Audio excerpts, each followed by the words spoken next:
kesimpulannya alien ini tidak fiksi. Tidak fiksi. Tidak fiksi. Ya.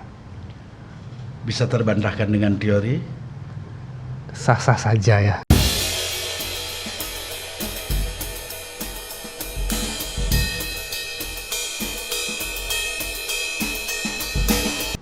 Terima kasih, kita kembali ke channel Case Close edisi ke-33 pada tanggal 22 Juli.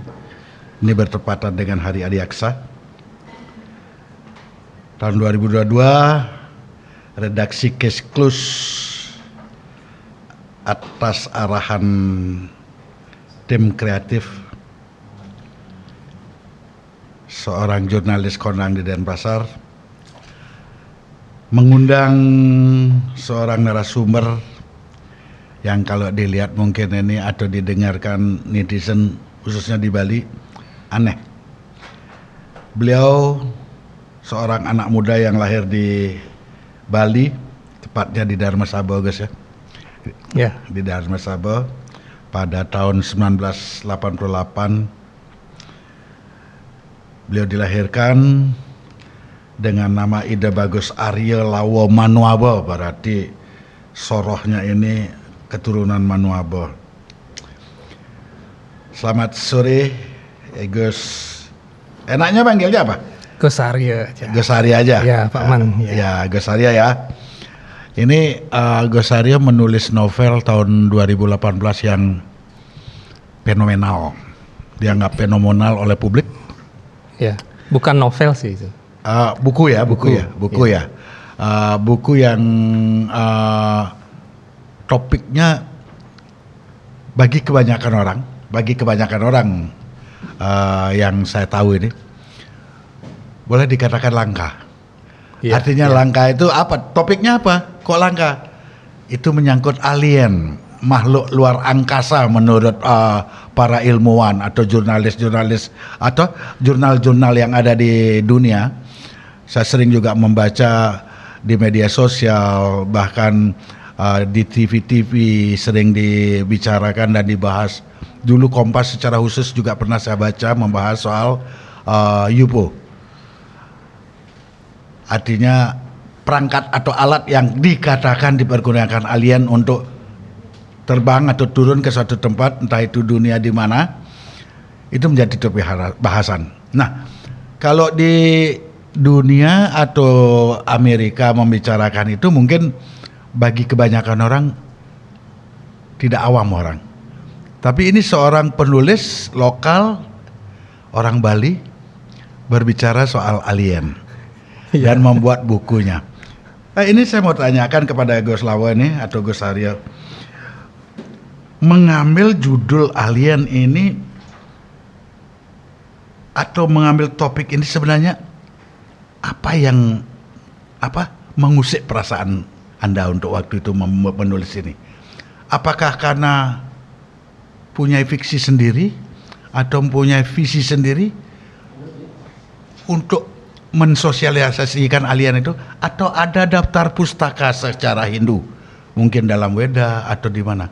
Apa alasannya menulis buku tentang alien ini? Ya, silakan kita ngobrol santai aja. Ya, terima kasih Pak Man atas undangannya ini. Ini memang unik ya, alien itu. Dan saya memang sudah dihujat. Sudah dihujat? Gara-gara menulis alien. Buku alien dan ada Hindunya lagi. Kalau lihat di sosmed itu kan rame ya. Ini Lawo ini aneh-aneh aja gitu. Tapi saya memang suka yang aneh-aneh, dan justru yang aneh itu yang memang akan kadang-kadang membuka cakrawala yang baru gitu ya. Menarik, paling tidak memberikan gambaran atau wawasan beda ya. Iya, memberikan suatu pandangan baru terhadap sesuatu kan gitu. Saya sebenarnya berangkat dari mengapa saya menulis ini, karena fenomena kita sehari-hari, saya tulis di bagian belakangnya. Kita banyak bertanya di kehidupan sehari-hari itu, kenapa kita percaya pada sesuatu, tetapi mengapa kita tidak bisa lihat itu? Ada fenomena yang kita tidak bisa mungkiri ya, fenomena yang tidak bisa dijelaskan oleh apa yang kita pelajari di sekolah. Rumus-rumus fisika tidak bisa jelaskan. Kimia, biologi itu tidak bisa dijelaskan. Tapi itu ada. Contohnya kalau di Bali itu kita ya kenal dengan sesuatu yang gaib-gaib ya. Memedi, wong samar itu. Berarti skala kelawan skala lah ya. Skala skalanya kalau di Bali itu. Saya mencoba menjembatani itu dengan dengan pengetahuan yang bisa dijangkau oleh pemahaman secara awam, sehingga fenomena-fenomena itu setidaknya bisa dijelaskan dengan itu. Gitu. Jadi sesungguhnya di dalam buku ini saya mencoba menjembatani antara sains yang kita sebut sebagai sains atau pengetahuan dan apa yang kita sebut sebagai dalam tanda kutip sihir atau metafisika. Sebenarnya kan itu berangkat dari dua kutub yang berbeda ya. Kalau kita lihat secara awam, ini sains orangnya eksak ya. Apa yang dia lihat itu yang dia percaya. Tapi kalau yang metafisika, kadang-kadang saya percaya itu dan itu bisa terjadi, tapi saya tidak bisa buktikan. Contohnya kalau di Bali itu kan ada orang, kita sering berobat ke Balian, Dukun ya. ke dukun. Di dokter sudah tidak bisa sembuh, tapi begitu berobat di dukun, dicelupin batu, diminum air sucinya, kok sembuh gitu. Kok bisa begitu? Apa yang terjadi? Lewat buku ini, saya mencoba menjelaskan teori-teori dasarnya. Mengapa ini bisa terjadi dari sumber-sumber yang memang ada di dalam Hindu sendiri, dan juga hasil dari observasi dan wawancara yang saya lakukan. Jadi saya meneliti ini dari tahun 2009 Pak Man. Sampai 2018 baru terbit. Sampai 2017 saya selesaikan naskahnya, revisi lagi. Dulu sebenarnya judulnya bukan Alien Menurut Hindu.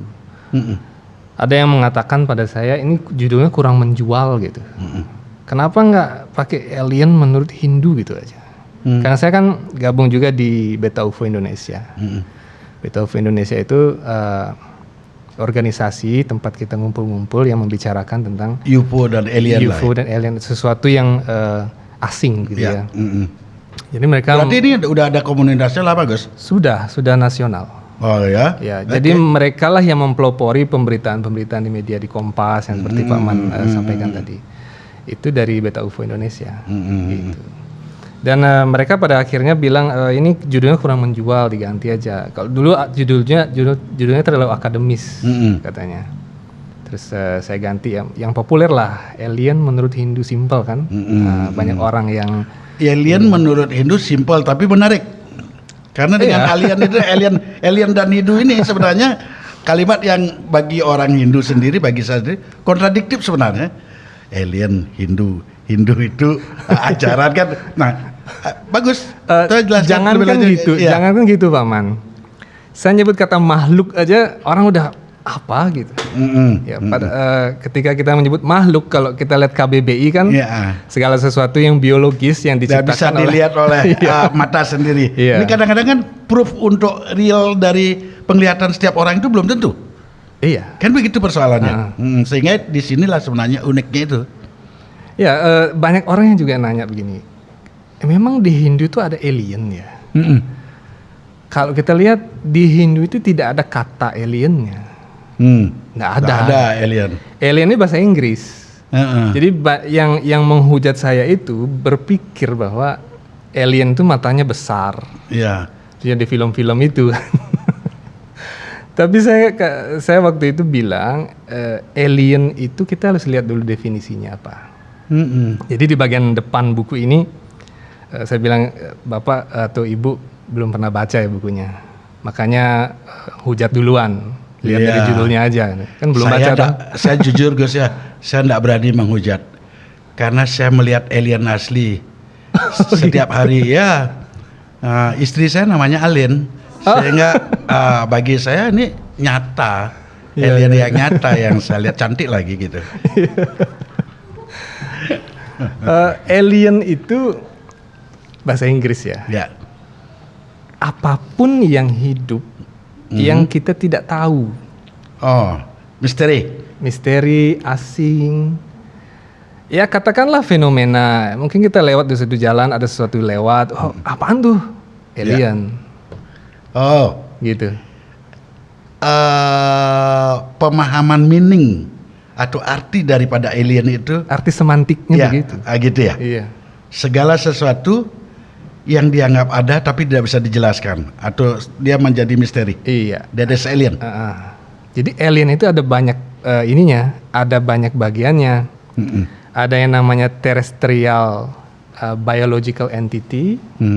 Itu ya kita, ya terrestrial itu bumi. Jadi apa yang kita bisa lihat kayak pohon, binatang, manusia, itu terrestrial biological entity. Ada yang namanya extraterrestrial biological entity. Itu adalah makhluk biologis atau makhluk organik. Jadi kalau kita tahu kan kalau organik itu kan bernapas, kemudian dia makan, ada metabolismenya. Tapi dia berasal dari luar bumi. Contohnya ada meteor mungkin, ada meteor, pecahan meteor masuk ke bumi, kemudian dia membawa bakteri-bakteri kecil dari luar angkasa yang ternyata belum masuk ke dalam kategori bakteri yang ada dalam ilmu taksonomi biologi di sains ya. Itu alien. Oh, itu alien. Sesimpel itu. Ya. Oke. Terus di Bali mungkin kita kita namanya kepercayaan ya. Di tempat-tempat tertentu ada yang angker, kemudian tiba-tiba orang melihat sosok apa gitu. Tidak dikenal, entah siapa itu, namanya siapa kita nggak tahu, alien. Dalam sisi semantik ya. Kita lihat orang, tadi Pak Man juga alien tadi. Kita belum kenalan, kan? Itu yang baru datang, terus kita kenalan, oh baru tahu namanya siapa. Tapi sebelum itu alien, nggak dikenal. Setelah tahu namanya kan kita masuk dalam database kita gitu. Apakah ada hubungan alien dengan istilah UFO? Unidentification? Flying object. Ya, flying object. Orang bilang UFO itu kendaraannya, alien. Jadi kendaraannya apa yang dia tunggangi ya. Ya. Nah, kendaraan kita kan mobil atau motor, pesawat. Kalau mereka benda yang mereka kendarai yang tidak dikenal dalam ilmu penerbangan manusia. UFO. Nah, di dalam buku ini saya juga jelasin UFO itu hanya istilah yang dipakai oleh orang-orang modern. Kalau di dalam kitab sucinya itu bukan UFO namanya. Itu Vimana. Kitab suci Hindu. Kitab suci Hindu. Ya, kita kenal dewa-dewa itu kan. Ada dewa Brahma, kendaraannya angsa kan gitu. Itu Vimana semua. Oh gitu. Jadi Vimana itu ada yang biologis, ada yang mekanis gitu. Iya. Berarti kayak Dewa Wisnu, Garuda, Dewa Iswara, gajah, gitu misalnya. Ya, itu adalah biological vehicle. Sama seperti kita menunggangi kuda, menunggangi ini. Gitu. Berarti menarik juga Gus ya, tulisan ini. Berarti keyakinan Gus sampai saat ini alien itu nyata. Alien itu ada. Nyata Pak. Karena saya pernah mengalami itu. Dan secara teori itu memang ada. Gitu. Secara sastranya juga ada. Berarti ngalami kalau kita berbicara ajaran agama Hindu ada istilah Tripramana ya. Tripramananya. Pratyaksa pramana, Anumana pramana, agama pramana. Kan gitu. Ini pernah melihat berarti ada pratyaksa di sini. Ada pratyaksa di sini. Kemudian berhubungan dengan pustaka, katakanlah pustaka. Ya. Berarti ini ada agama pramana di sini. Ada agama pramana. Tersinkronkankah di dalam tulisan Gus Lawa ini di dalam buku? Sangat sinkron. Sangat sinkron. Ya. Karena pertama saya itu ya mengalami ya, Ya. dan dari sana muncul pertanyaan. Ini bukan saya saja yang mengalami ini, banyak juga mungkin orang yang mengalami. Orang lain cuman ya, tidak diceritakan ya. tidak diceritakan, kemudian dia tidak tahu apa itu, menimbulkan pertanyaan juga. Mungkin pertanyaan-pertanyaan itu sama, seperti misalnya alam gaib itu letaknya di mana, ada nggak? Terus ini misalnya, kenapa orang bisa diculik oleh makhluk gaib terus hilang, padahal ada di samping, Di sekitar di itu. sekitar situ juga. Kenapa? Kok nggak kelihatan? Iya. Itu nggak bisa dijelaskan ya. kan? Benar. Nggak bisa dijelaskan dengan. Kalau orang Bali bilang kan engkabin membedi Engkabin gitu ya. membedi. Iya. Jadi saya pernah kebetulan ini Alien menurut Hindu ini ada jilid 2-nya, jilid 3-nya gitu. Oh. Tapi belum saya terbitkan karena saya kekurangan data. Jadi saya buat buku ini bukan dengan menghayal gitu ya. Bukan imajinasi lah Bukan ya. imajinasi. Ya karena ada Pratyaksa tadi Ada sumbernya. Saya juga ada data empirisnya. Jadi saya mewawancarai banyak orang yang tidak bisa saya sebutkan namanya karena mereka juga menolak untuk diekspos. Gitu. Jadi data-data itu saya kumpulkan. Kebetulan rencananya data itu saya bukukan dalam buku yang kedua. Gitu. Karena di dalam buku yang kedua ini saya bahas khusus tentang bumi. Jadi bumi namanya Pertiwi Warnana gitu. Pertiwi Warnana itu membahas khusus tentang bumi, dimensinya bagaimana, kemudian makhluk-makhluk hidup. Saya bahas makhluk lagi jadi nggak apa-apa karena memang entitas ya. Entitas-entitas hidup yang ada di bumi selain manusia begitu. Dan di sana juga berarti ada alien juga dong di sana karena belum dikenal oleh orang banyak. Alien juga namanya. Kan? Ya begitu. Ya. Berarti keyakinan Gus bahwa alien ini ada.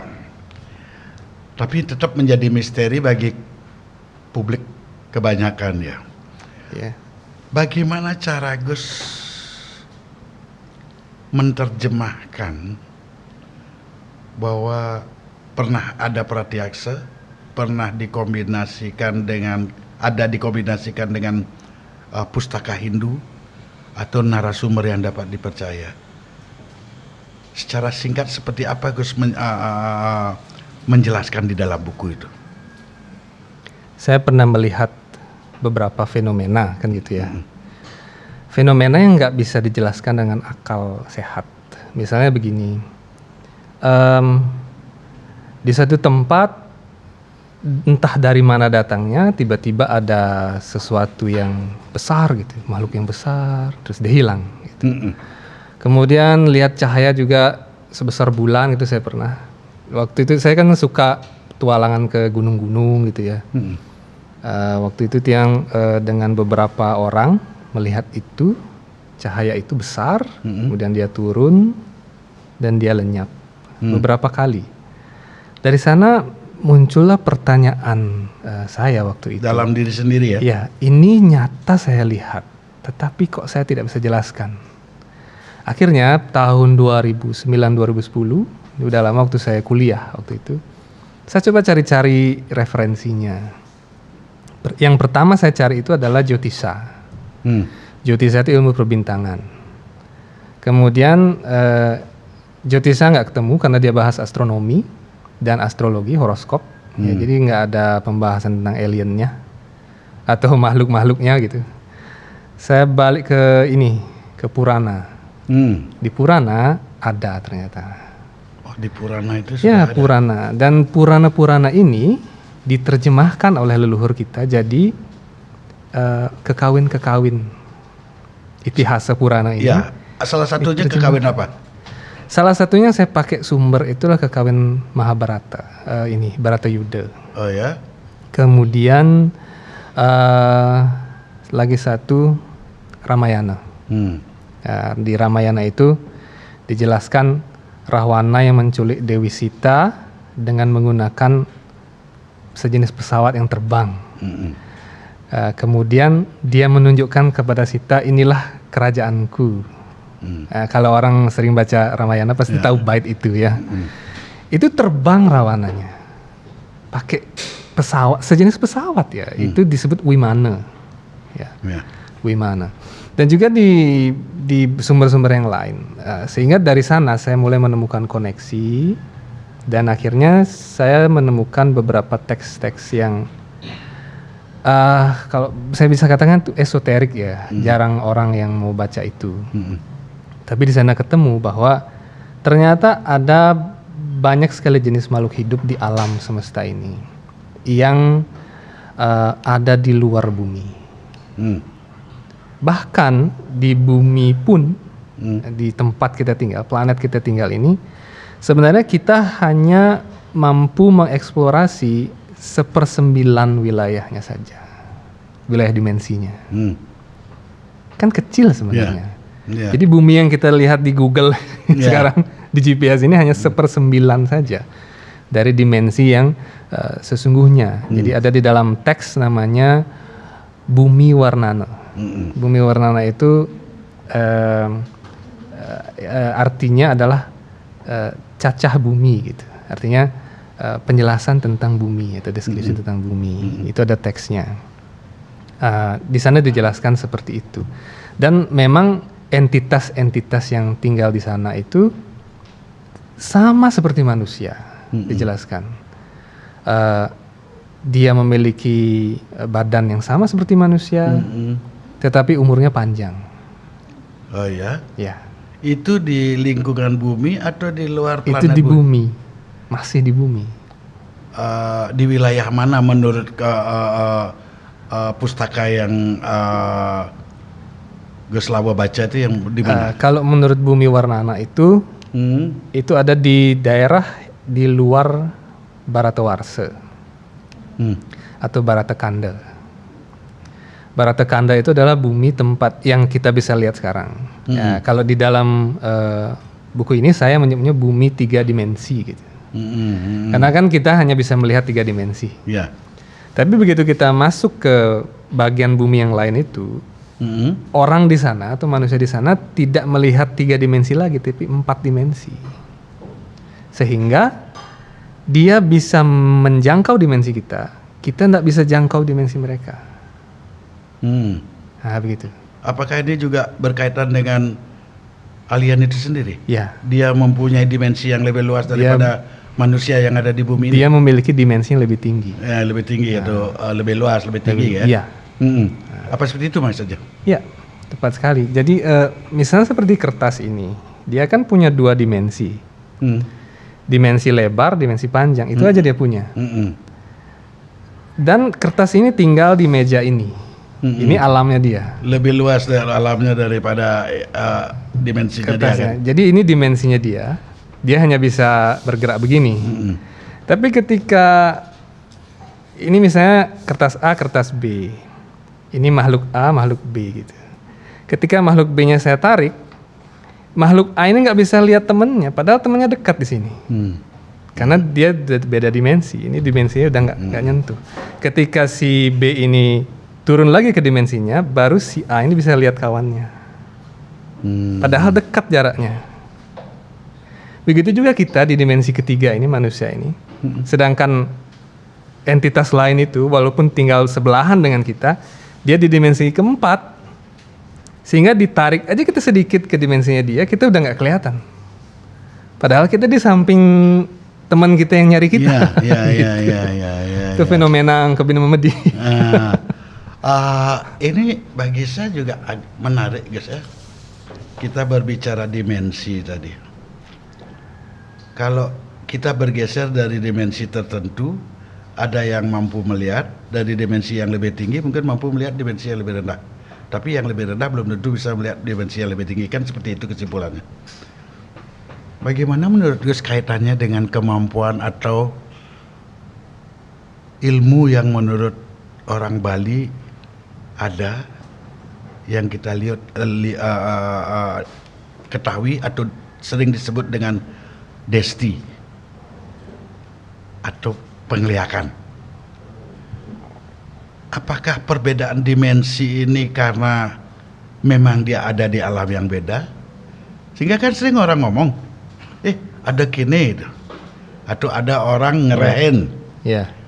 Tapi kadang-kadang tidak semua orang mampu melihat itu. Orang-orang tertentu yang mampu.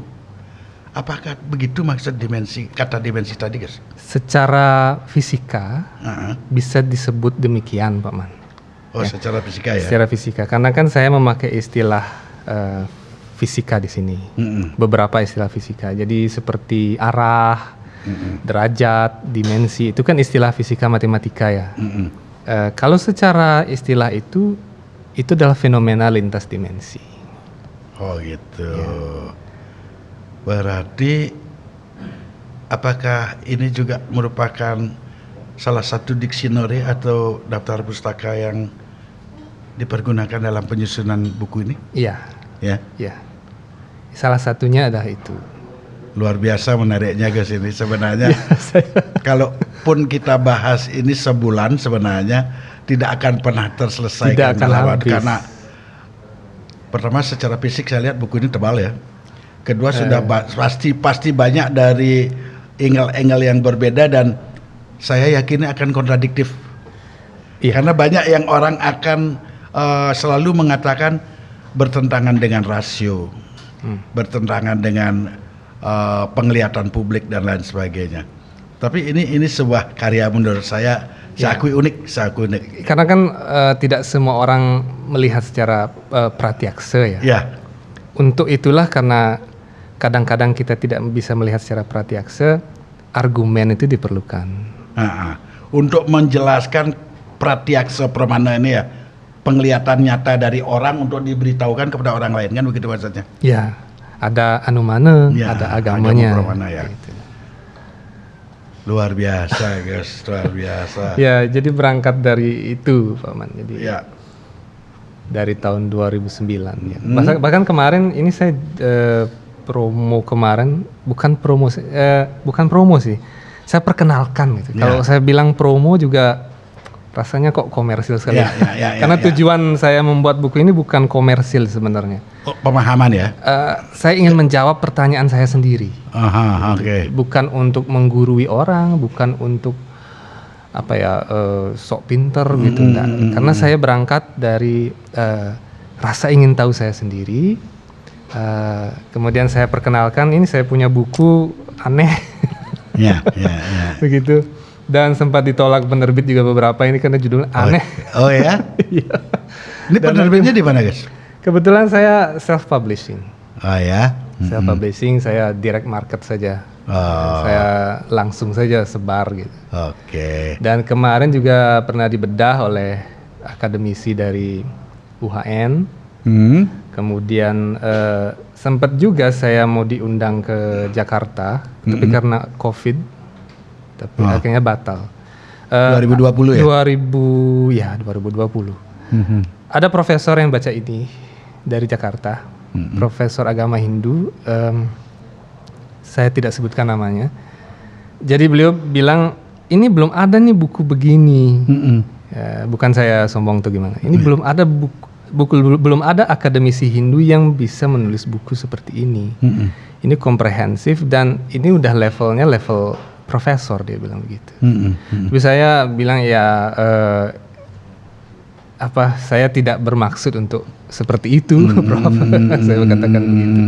Saya hanya menjawab apa yang saya ingin tahu. Begitu. Dan basic saya juga bukan basic keagamaan. Ya, tapi cara penulisannya kan menggunakan Purana, menggunakan lontar kan gitu. Dijelaskan tadi. Ada juga pertanyaan ini muncul menggelitik aja guys. Kita kan menganggap lontar itu sakral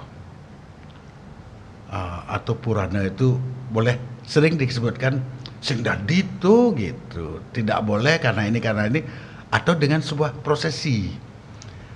Nah, dalam menulis buku tentang alien menurut Hindu, di saat Gus menggali dari lontar gitulah atau kekawin Ramayana juga mungkin lontar ya.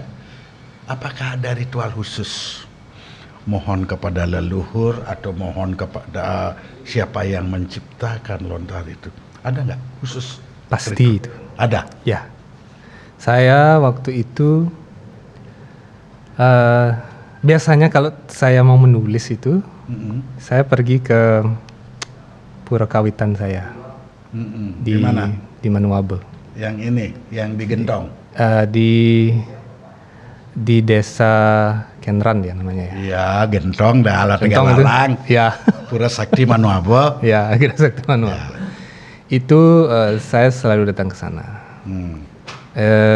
Novel pertama saya itu Putih Biru judulnya tahun 2008 saya tulis sebenarnya, Pak Man. Waktu itu 2008, 2010 hilang naskahnya. 2011 saya tulis lagi, hilang karena komputer rusak. 3 kali hilang naskahnya, tidak jadi terbit. Akhirnya sebelum saya nulis naskah keempat itu, saya pergi ke sana. Itu tahun 2016 ya.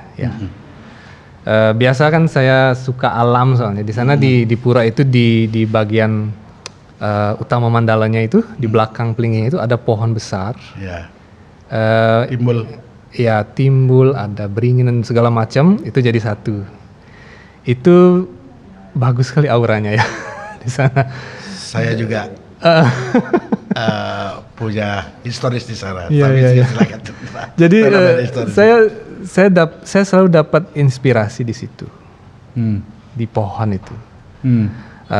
Kemudian tahun 2016 saya tulis novelnya lagi dari awal, dari huruf pertama sampai huruf terakhir lancar, astongkare. Kemudian 2017 saya setor ke International Novel Writing Contest, dapat 8 besar waktu itu. Buku yang kedua juga buku Alien ini saya juga dapat inspirasinya dari sana. Buku novel yang kedua juga saya nulis novel Hari Catra juga dapat inspirasi juga dari sana. Kadang-kadang kalau tidak ke sana, saya ke Tamblingan atau kalau tidak ke penulisan kadang-kadang. Apa hubungannya antara 3 tempat nih? Geria Manuabe, Tamblingan, sama penulisan. Penulisan pura penulisan kan? Ya.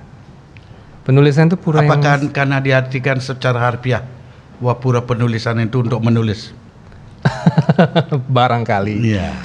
Tetapi saya percaya itu pura yang sangat tua dan menyimpan banyak sejarah. Dan kalau kita mendapat inspirasi dari tempat-tempat bersejarah itu luar biasa nilainya bagi saya. Betul. Ya, Dan Tamblingan juga itu salah satu peradaban tertua di Bali kan ada di sana. betul. Itu berarti kalau kita berbicara Bali Mula sebenarnya. Kedua-duanya itu Bali Mula, Yeah. Tamblingan maupun penulisan, karena penulisan itu kan pura penulisan itu kan kaitannya ke Raja Jayapangus. Iya. Yang akhirnya berhubungan dengan pura yang ada di bawah, yang percampuran kultur Hindu dengan Tionghoa, Iya. dengan cerita Kancing Kancingwi. kan. Ya. Memang saya sependapat soal itu, tapi yang saya lebih tertarik selain dari lokus satu tempat untuk menemukan itu adalah berkaitan dengan spirit atau sebuah keyakinan atau kepercayaan. Saya beralih ke pertanyaan selanjutnya, dengan sudah banyaknya orang membicarakan alien dan Anda membuat sebuah buku seperti ini, ada nggak tanggapan atau orang yang memberikan tanggapan setelah membaca buku ini dengan konotasi negatif? Anda ini menghayal, ini irasional. Banyak. Banyak ya. Banyak. Bagaimana Gus menyikapi kalau ada seperti itu? Waktu itu kalau nggak salah bedah buku atau gimana. Ada yang menyangka, ini saya nggak percaya ini di luar nalar ini. Saya jawab aja, ya saya memang suka sesuatu yang di luar nalar, Pak. Karena kalau yang biasa-biasa saja tidak akan menjadi apa gitu. Iya. Jawab gitu. Bukan tidak menjadi apa, kurang menarik. Kurang menarik. Terus apa tanggapannya kalau sepertinya sudah jawab seperti itu? Saya sarankan aja Bapak baca dulu bukunya, mungkin Bapak belum baca di bagian ini gitu. Atau mungkin ya mungkin baca buku yang lain dulu gitu. Kalau misalnya tidak setuju ya saya yang mohon maaf gitu. Itu kan haknya Bapak atau Ibu Untuk sendiri memberikan ya. penilaian ya. Karena kan saya tugasnya cuma menyampaikan sekelumit pengetahuan gitu. Ya itu adalah hak masing-masing. Jadi saya megang prinsip ketika buku itu selesai, buku itu jatuh ke tangan pembaca, penulisnya sudah mati. Ini terserah pembaca. Betul. Nah Gus, ini dikatakan menurut Hindu alien itu ada. Pemahaman menurut Hindu yang seperti Gus katakan, karena adanya sebuah perbedaan dimensi itu, atau karena penglihatan Gus atau imajinasi Gus tentang alien yang bermata besar? Itu siapa di dalam buku ini? Saya mencoba mengkajinya itu dari segi dimensi. Dimensi ya. Kebanyakan orang kan sekarang beranggapan alien itu matanya besar, terus dia badannya kecil, kemudian kepalanya gundul. Karena saya rambutnya pendek begini, saya dibilang keturunan alien. Ini kebanyakan bahas alien tuh gitu jadi. Oke. Tapi di dalam buku ini saya tidak bahas itu karena alien yang matanya besar itu hanya salah satu jenis saja yang disebutkan dalam Ramayana. Itu sopirnya Rawana. Oh ya? Ya, sopirnya Rawana. Di cerita Ramayana itu sopirnya Rawana. Sopir Wimananya dia. Ya, sopirnya. Ya. Pilotnya Wimana lah ya. Pilotnya. Oke. Jadi dijelaskan dia berkulit abu-abu, bermata besar, bermulut sipit, dan tidak berambut. Itu namanya Buta Ganeng. Buta Ganeng. Gitu. Ini lagi lebih menarik kalau dikaitkan ke Hindu ini. Ini Hinduistik sekali sebenarnya. Jelas karena basic atau acuan utamanya buku Hindu pasti Hinduistik akan kelihatan. Tapi tidak perlu kita perdebatkan Hinduistiknya, materinya kan. Justru yang baca ini ya 60% 70% itu saudara-saudara kita yang non Hindu. Jadi mereka tertarik banget dengan buku ini. Ini Hindu membahas ini, iya. Saya beli kemarin saya diundang Zoom juga untuk ngasih materi tentang ini. Itu di beberapa komunitas yang anggotanya itu bukan orang Hindu. Jadi saya satu-satunya orang Bali, orang Hindu yang ada di situ. Pesertanya itu kebanyakan ada yang dari Medan, ada yang dari Surabaya, dan semuanya non Hindu, saudara-saudara kita. Muslim ada, Kristen ada, Buddha ada, dan multi agama ya, multi kepercayaan waktu itu. Dan yang satu-satunya yang Bali, yang datang dari Bali ya cuma saya bahas ini di sana. Di mana tuh? Di Ngobrol Santai Indonesia pernah, di Beta UFO Indonesia juga pernah. Saya tidak ingat lagi di mana. Ada dua acara lagi waktu itu. Nah gitu. Ya. Di Jakarta. Di Jakarta. Gitu. Luar biasa guys, luar biasa. Terus kesimpulannya alien ini tidak fiksi. Tidak fiksi. Tidak fiksi. Ya. Bisa terbantahkan dengan teori?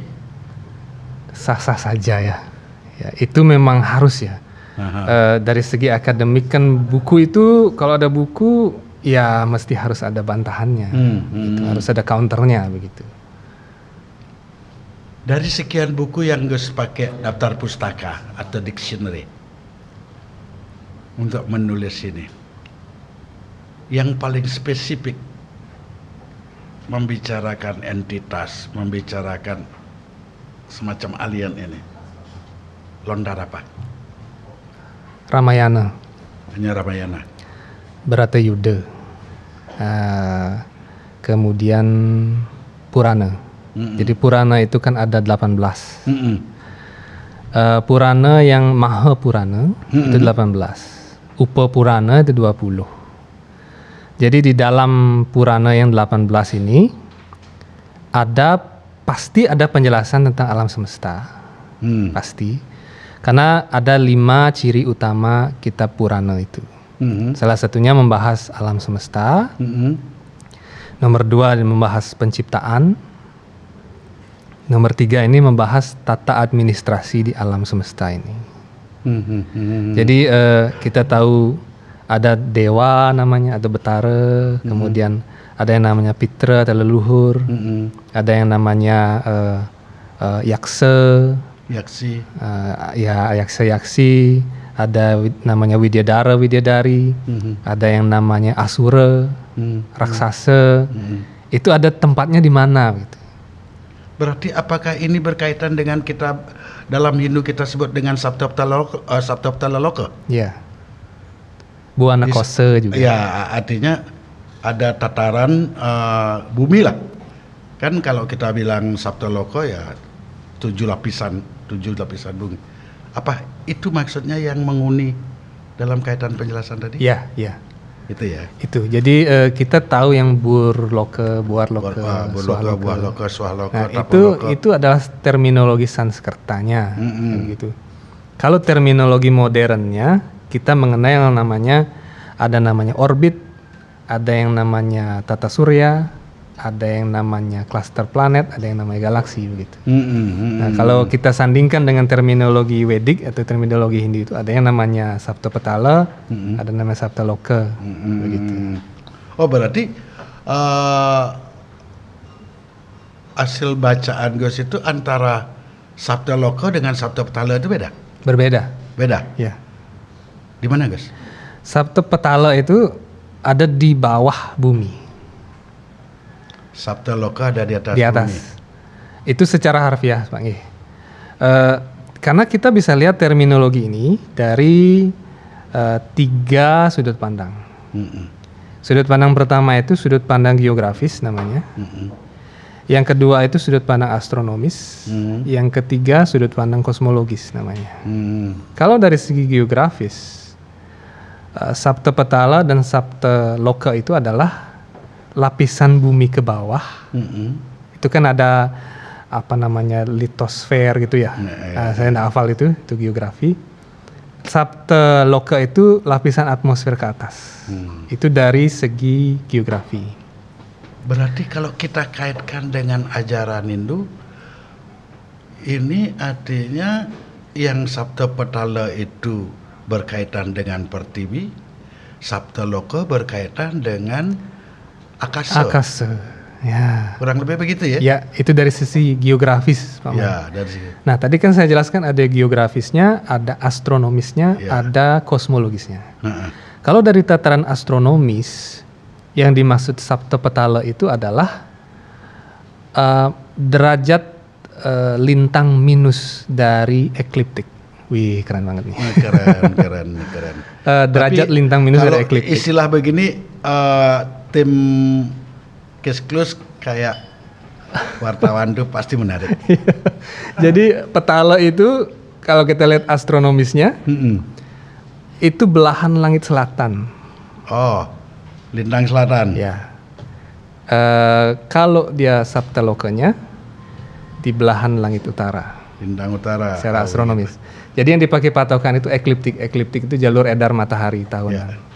Jadi kalau kosmologisnya itu lain lagi, lebih luas lagi jangkauannya. Itu galaktik dia.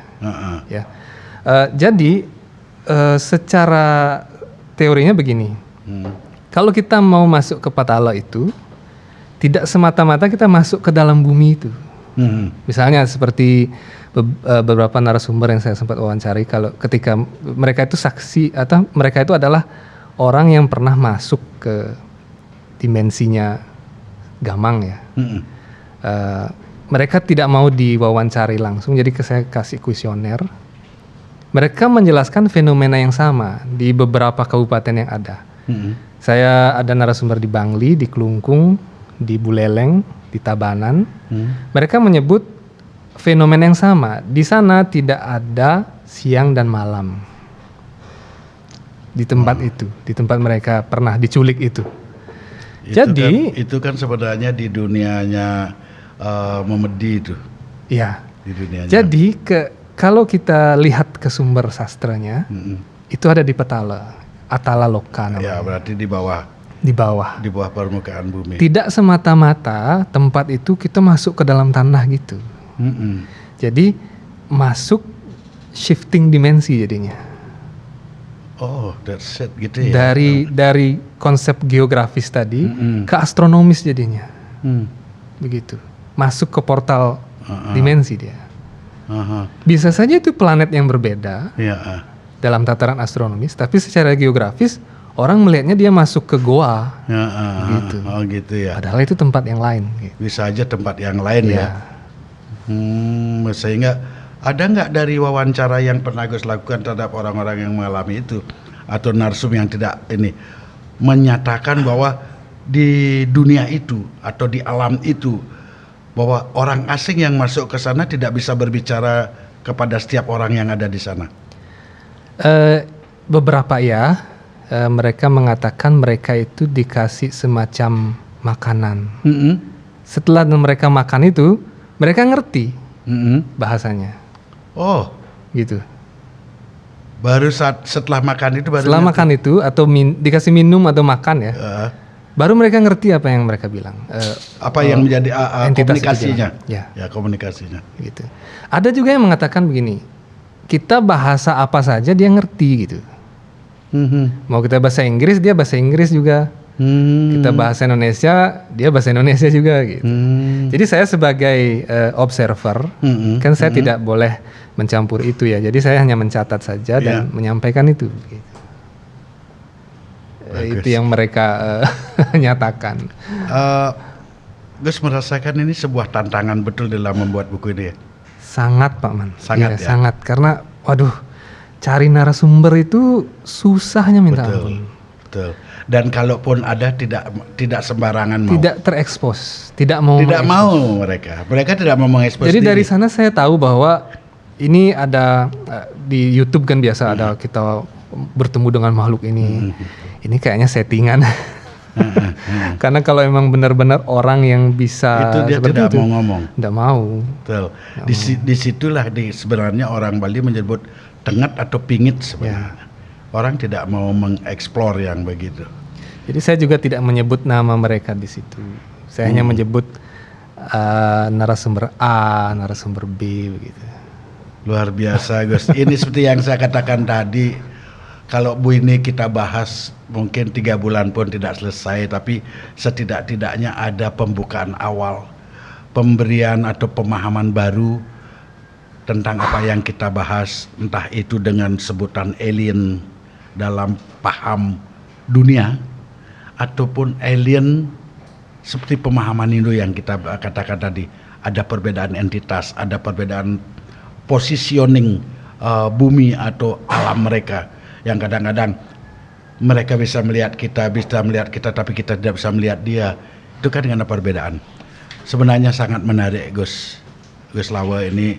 Saya secara pribadi nanti akan lebih banyak mengundang Gus untuk kita berbicara di pondok tentang hal-hal yang benih, setidak-tidaknya ingin menambah pemahaman saya gitu. Sama-sama, saya juga ingin belajar dan nambah teman juga kan gitu ya. Oke, terima kasih. Tapi karena waktu pula yang membatasi ini, pertemuan kita hanya dibatasi waktu karena saya sudah di warning sama Ibu Bintang untuk menyatakan bahwa ada pertemuan, pasti ada perpisahan.